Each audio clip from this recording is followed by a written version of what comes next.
We've got to stop meeting like this, guys. Unfortunately, I have another tragedy to report and talk about a little bit. And I am not much of a NASCAR guy, so I was not aware of this person, but I was compelled to talk about the story because it just seemed like such a terrible tragedy. And he just seemed like such a neat guy from the little that I've read about him. But let's see if I can get this up on the screen here. I want it bigger than that. Uh, There we go. Okay, so I'm gonna read Colin Rugg's post because he usually sums it up quite nicely. And this, I think he was the one that broke the news, I believe, to at least in my news feed on X. So and it says NASCAR champion Greg Biffle and his wife, daughter, and son have died in a plane crash in North Carolina, according to YouTuber Garrett Mitchell. Mitchell says the Biffle family was headed to spend the afternoon with him. Unfortunately, I can confirm Greg Biffle, his wife Christina, daughter Emma, and son Ryder were also on that plane because they were on their way to spend the afternoon with us. We are devastated. I'm so sorry to share this, he said on Facebook.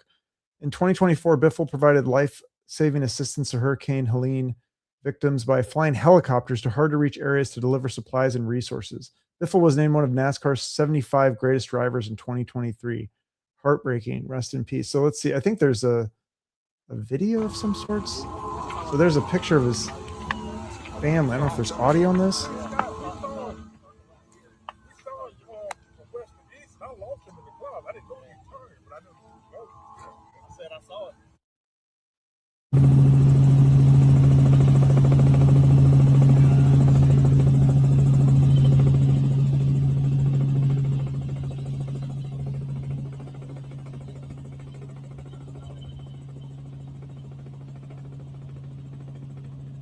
Here, these are sweatshirts, raincoats, So I think that's just some of the video of him from all of this stuff, Hurricane and the Helene chainsaw thing. I was trying to figure that out, what the story was with that, because that's kind of what inspired me. I was like, wow, that's so cool that he did that. Let's see if I can share that up here.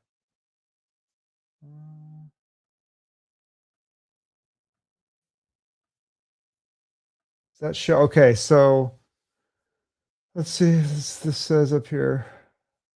This is from the Sun. I think I was featured on the Sun. That's kind of cool. The Sun, the U.S. version, not the U.K. So he risked his own life to save hundreds of others in hurricane relief missions before tragic death. Um, so there's a picture of him in his. I'm assuming that's his plane. I thought it was something about a helicopter too, but I mean, this is his family. His whole family passed away. It's so terrible. It's just a terrible tragedy. And that's a picture of the plane crash. I think we just saw that video. I mean, it just looks horrific. I guess the only good thing I would say is that they probably didn't suffer because it looks like it was probably instant. The family reportedly died in a fiery private jet crash in Statesville Regional Airport on Thursday morning. His wife Christina, daughter Emma, their son Ryder, all understood to have been on board. And so he's a pilot. So I wonder if was there also another pilot though, or was it just him? So here's the thing where he used his own helicopter plane and boats to help others in and around the devastation. 6 months ago, we left Statesville Airport to head towards the mountains in our state, and others were horribly affected by Hurricane Helene. I drove through Blowing Rock yesterday. It was crazy to see so much debris still around the water. And after 6 months, glad to see businesses starting to come back. Thousands of tributes have already poured in following the news of his feared death. 6 people, including the family of 4, are understood. Oh, so there was maybe 2 more people. Crazy. It was a Cessna C550. Went down 10:15 a.m.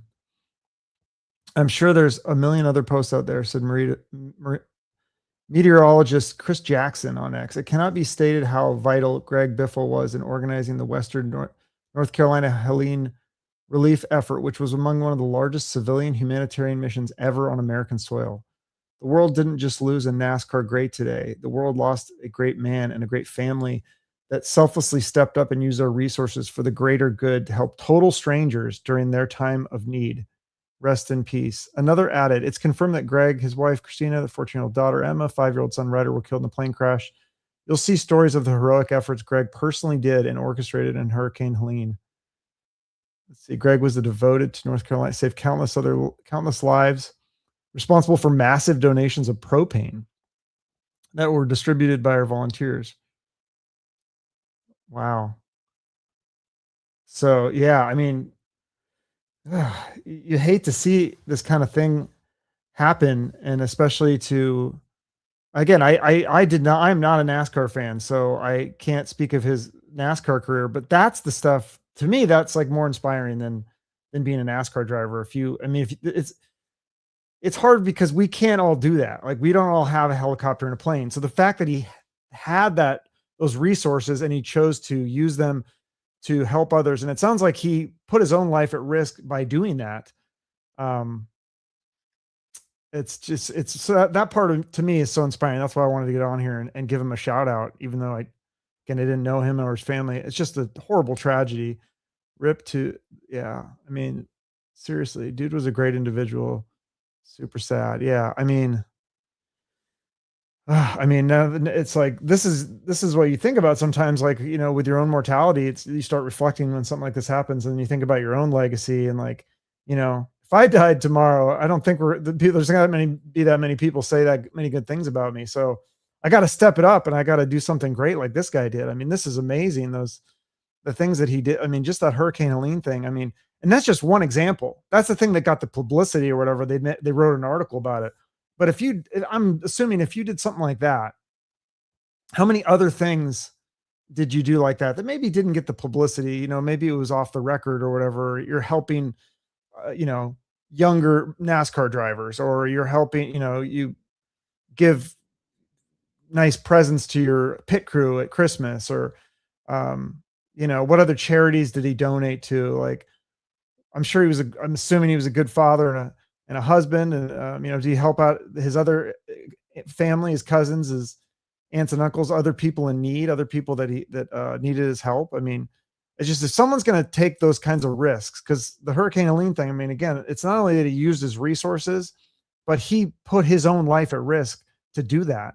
Obviously, I mean, puts his life at risk for NASCAR, but that's for fun. This is for to help people. And I don't know. I guess some people are just built different. So that's pretty amazing that he was able to do that. It's just such a tragedy that he went like this. And I think these things it's always shocking because you think that when you have that level of success and you've made it, right, you have enough wealth to provide for your family and even help other people. You think that you're like you nothing can hurt you. Like you're gonna die an old man, you're gonna die of old age as an old man at like 86 years old or 92 or something like that. Or like Dick Van Dyke is 100. And you just don't think that you're going to die young for something like this. It's pretty rare. It reminds me of Kobe Bryant. I'm trying to think of, was there other? I mean, obviously, you know, Leonard Skinner. There was that plane crash, and then there was Randy Rhodes, and there was the Big Bopper, and Richie Valens, and Buddy Holly. I think we're on those three. So you kind of think like, oh, that was like the plane crashes and helicopter things like that. That was a thing of the past. Like, right, we've perfected that doesn't happen anymore, but it still happens. I think it's a lot less common with the bigger commercial flights, but I think smaller planes and helicopters are still it's a little bit of a risk there. So just a terrible tragedy. I think I don't know if I had any other notes to bring. I don't know if you guys can help me with his career and stuff. I mean, I'd love to pay the man a proper tribute here because I'm not super familiar. I know that I think he was actually a champion of NASCAR, if I'm not mistaken. Um, let's see what else. I think there's tons of articles going on right now about this whole story. So let's see if maybe they can school me a little bit on his history because other than the Hurricane Helene thing, I'm not super familiar with his career and anything else that he did. Let's see if I can get this going here. Stop screen, share screen. So there's just tons of articles and things being shared right now. And I think the news is going to have more information than I do. So that's what the New York Post says. All right, let's see. Former NASCAR. Oh, stupid ads. Okay, his wife too. Yeah, we got that part. Yeah, he owned the plane, crashed. Okay. I'm devastated by the loss of Gray. Okay, my heart is with them. Who's this? Hudson?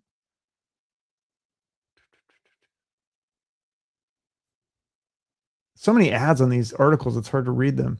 They were friends who lived their lives focused on helping. So again, I was right. My instincts were, I knew it. It wasn't just the Hurricane Helene thing. It was, that's how they lived their life, focused on helping others. He was a NASCAR champion who thrilled millions of fans. He was an extraordinary person as well, and will be remembered for the service to others as much as for his fearlessness on the track. He was known as the Biffle, enjoyed a strong racing career that earned him a NASCAR Hall of Fame nomination, along with a spot on NASCAR's list of 75 greatest drivers. 1998 Rookie of the Year award, 2000 Series champion, Craftsman. See, I don't even know. I don't know anything about NASCAR, so I'm learning as I go here. Won the 2001 Rookie. Wait, how do you win the 1998 and the 2001 Rookie? I don't see. This is what I don't understand NASCAR. Hope somebody in the comments will correct me. I'm sure. Formerly known as the Busch, make him the first person to win titles in both circuits. Oh, okay. He's credited with 19 victories and 515 starts and 6 top 10 finishes during his Cup Series career from 2002 to 2016, including a second place stand in 2015. Okay. He triumphed 20 times in the Xfinity Series, 17 times in the Craftsman Truck Series, won twice at the legendary Darlington Raceway in South Carolina. Washington. Wait, he's from Washington? Like Washington State? That's where I'm from. No way. Is that right? Oh, wait. Let me, now I got to look it up. Is that where he's from?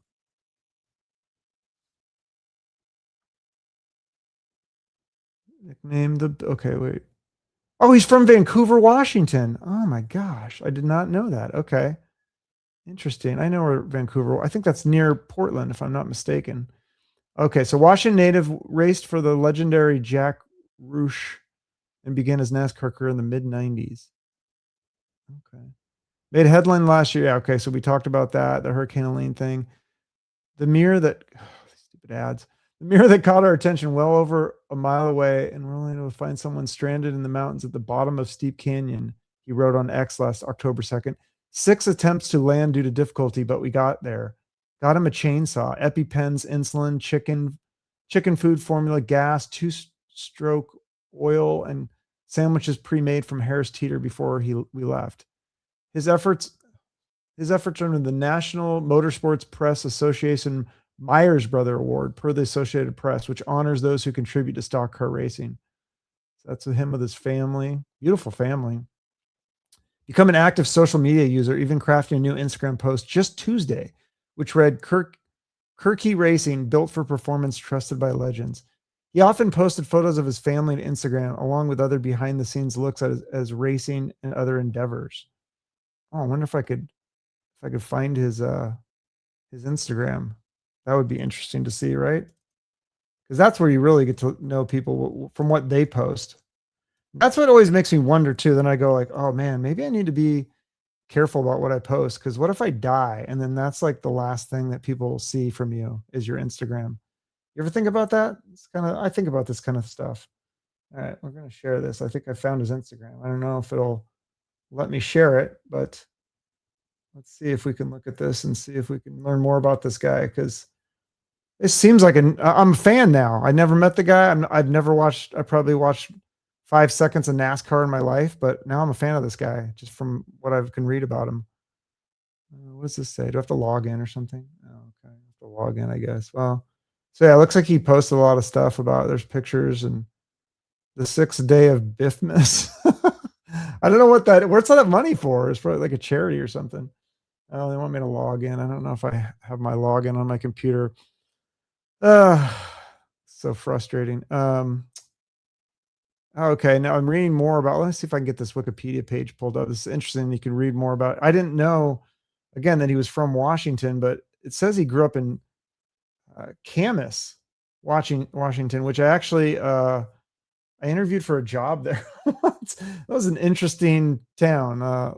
If that's the one I'm thinking of. I think that was the one, raised in Camas. Yeah, so I'm pretty sure that's the one that's right on the border of Oregon. And if you ever saw the movie Goonies, or like there's a bunch of movies filmed there in the 90s, like Free Willy and stuff. I went and explored the Goonies house and stuff that was near there when I interviewed for that job in Camas. I didn't get the job, but so he was raised there.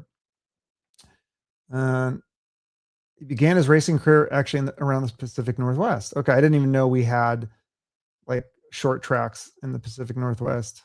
Because I think I'm not I'm not a NASCAR guy, but I would think that it would be hard to race cars in the Pacific Northwest because it basically rains every day you're there. So I'm not sure how that works.